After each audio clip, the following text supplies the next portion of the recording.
Hey y'all, welcome back to Harmon Homestead. So let me tell you, this morning I was getting dressed and getting ready to go outside and the power went out. So that's the whole topic of this video. Guys, we live out in the country.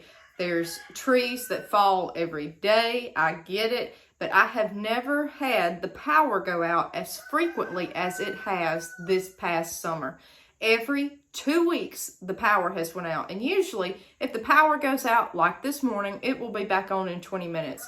But it's gotten to where more and more frequently, the power is out for hours on end. So, you need to be prepared for power outages. And I'm going to talk about just an inconvenience power outage to days on end, okay?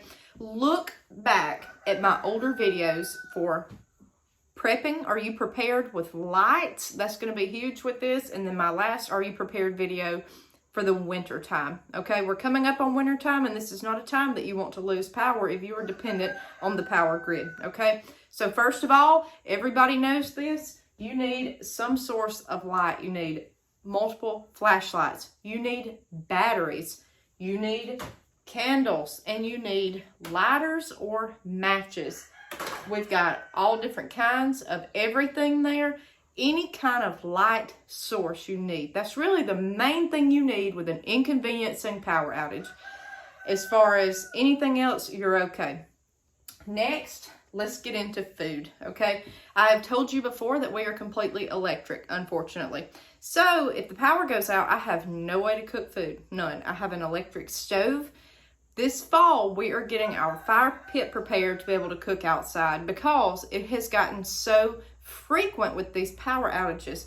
If you've got a gas stove, that's great. That's great. But we don't have that. So, you know, I've got all this canned food and I've got it stacked to the ceiling in another part of the homestead. But the problem is I have no way to even heat it up. But I do think it's great to have meals in jars ready to go. So if you can meat, things like that, that's excellent. All you got to do is heat that up compared to cowboy candy. You see what I'm saying? So that's great. And we're going to really focus on canning meat next because you need that ready and available. Now, if you've got deep freezers, which we've got tons of meat in the deep freezers, that will thaw. If the power's out, you need to leave the freezer or fridge closed as much as possible. But we can still use that meat. We can cook it outside. Have a sack of charcoal on hand. If you have a charcoal grill, if you have a gas grill, make sure your tank is full. That way you are ready to turn it on and start cooking. That way you will have some way to get food. And guys, a lot of this stuff, places around us will not have power either, like the closest gas station that also has food. Dollar General that has food. You have to travel way off to get food and bring it back to the house. So you need to have this stuff ready and be prepared. If you're cooking on wood, you need to have wood stashed up and set aside. You need to be able to use that. We are piling up wood to be able to use for this fire pit and this outdoor cooking.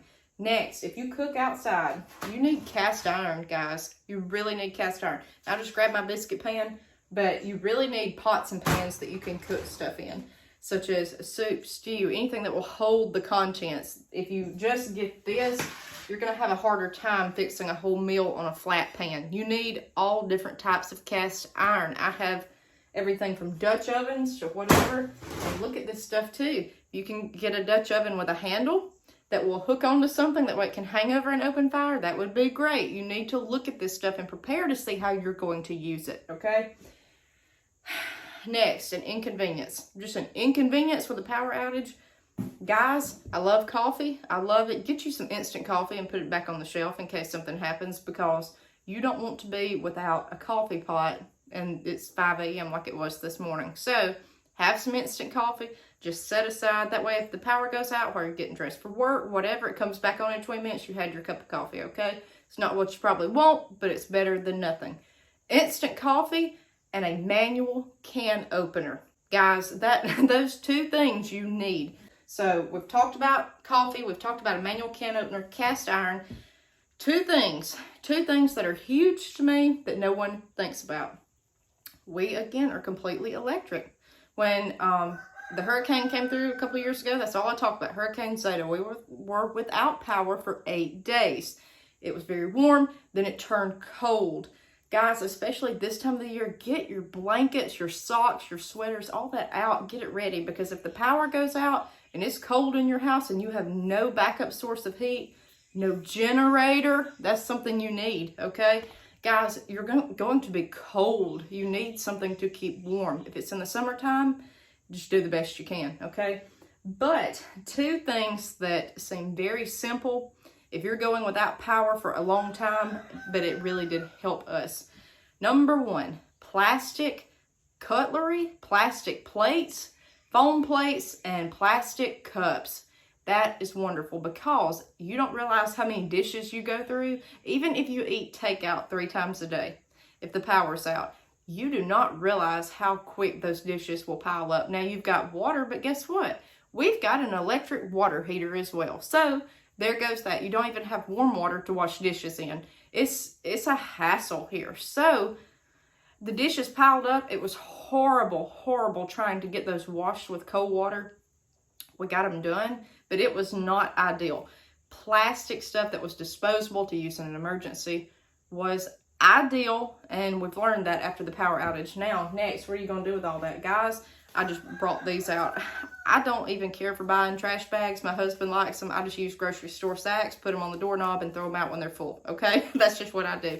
But we've got also big, huge black trash bags. When everything started piling up as far as trash, we were able to bag it up, because the trash company didn't run either. Now, the trash company, wherever you live, will probably run if the power's out, but we were in a zone where no one had power. No one, even the trash company headquarters didn't have power. No one had anything. The gas stations were not open. Nothing was open. Everything was shut down. We were all completely off the grid. So when trash starts piling up, something like a huge black trash sack, I just grabbed these, but to tie it up in. You don't think about that, but it's very useful. Now, a lot of you think, well, I can just burn the trash in the backyard. Yes, you probably can, depending on wherever you live. The problem is every animal in the neighborhood or in the county or the country will be in that trash. Trust me, I know. Trust me, I know. So we live rural. If anything, your main culprit is going to be dogs out there. If you just sling something out the door and have a trash pile, they will want to tear through it. Something like this will help minimize and keeping the trash down. But guys, trash after a while that's piling up starts stinking. It draws possums, raccoons, dogs, foxes, whatever. If you live out in the country, and a trash sack might help, or at least you could pile it up and put it in a location like your trash can. But the problem is it's going to start getting full and you have nowhere to put it. So your trash will pile up. Keep that in mind. Also, bags to carry stuff in. Need to wash clothes. And you don't think it's going to be like an off-grid situation for months on end where you're without power. Now, if I thought that was so, I would be at our creek. We have a running source of water. I would go wash the clothes down there. Is it worth it doing it after 3 days of no power? No, it's not to me. It could be to you. But this is the point in time where we would bag up our clothes and take them to the laundromat, somewhere where the population does have power, up the road to the next county. So you need something to carry them all in. And no, a laundry basket will not carry all of mine and my husband's clothes for 8 days. It just won't. Not a small regular laundry basket. We use trash bags to put those in. So you think about stuff like that. You think of it being kind of pointless is how it feels, but it really does come in handy if you're without power and need to tote stuff from one location to the next. And again, mainly just putting your trash up. So that's kind of the main things. But if you're just going through an inconveniencing power outage, guys, lights, and cooking. And I know I'm not the only one on here that has an electric only stove, okay? Electric only oven, electric only anything. So if you live out in the country and you're watching me, especially all you girls like me that doesn't know how to cook outside, we're going to learn this fall, okay? We're going to do it together because it's really a valuable technique. Now, if the power's out for 2 hours, I'm probably not going to be outside starting up a fire. I'm just not. But if it looks like a tree's down, it's going to be 24 hours, yeah, I'm going to go out there and we're going to cook something. And it does take a while where we live because it's so rural to get the power company out here to fix this stuff. A, it may take them hours to get out here. B, it's going to take them hours to fix it, depending on the weather conditions. If the weather's not good, then they can't be expected to come out here. So you know, no fault to them, but it takes a while. Guys, last but not least, here's something that you need to have no matter what situation. I'm going to pick it up here. It's just one of my husband's coolers, okay? So deep freezers, stuff like that. Guys, if your meat starts thawing, you can put it on ice in here. You can put the ice in the deep freezer if it's not running, but a cooler is great to have. Pack it full of ice, best you can. Pack it full of ice and put food in here. And also, guys, and we use that for when we do meat processing. We use the cooler. It's very handy. Very, very handy. It can also be used to tote things quick. You are trying to prepare right now. You have no grab bag or whatever, but you've got a cooler sitting around. Put this right here, or a Rubbermaid tote, full of supplies that you can grab and take out the door in a tornado or whatever. Something like this. It has more uses than just being a cooler, but it will help. And guys, last but not least, if you don't have a way to cook outside and you don't have any gas inside of your house, keep foods on hand. And I've really thought about this. I thought about it this morning. Like, well, what am I going to fix for supper now? I was going to cook meatloaf. Thankfully, the power's back on, but it's good to have something like bread on hand, and if anything, peanut butter and jelly. Something that has to be non-refrigerated or can be non-refrigerated on the shelf until you open it. But bread, having it on hand is key. If you are just no way, shape, form, or fashion able to cook a meal, you have no other resource, bread. We're going to make some homemade bread today and get ready for that. I just wanted to try to toss around some ideas with you about a power outage. A lot of it's just inconvenience, but a lot of it is a situation you never thought you'd be in. And when you're without it for days, you start learning, hey, I should have done this different, or I need to do this different next time, and just try to improve. Guys, we're Harmon Homestead. Follow along.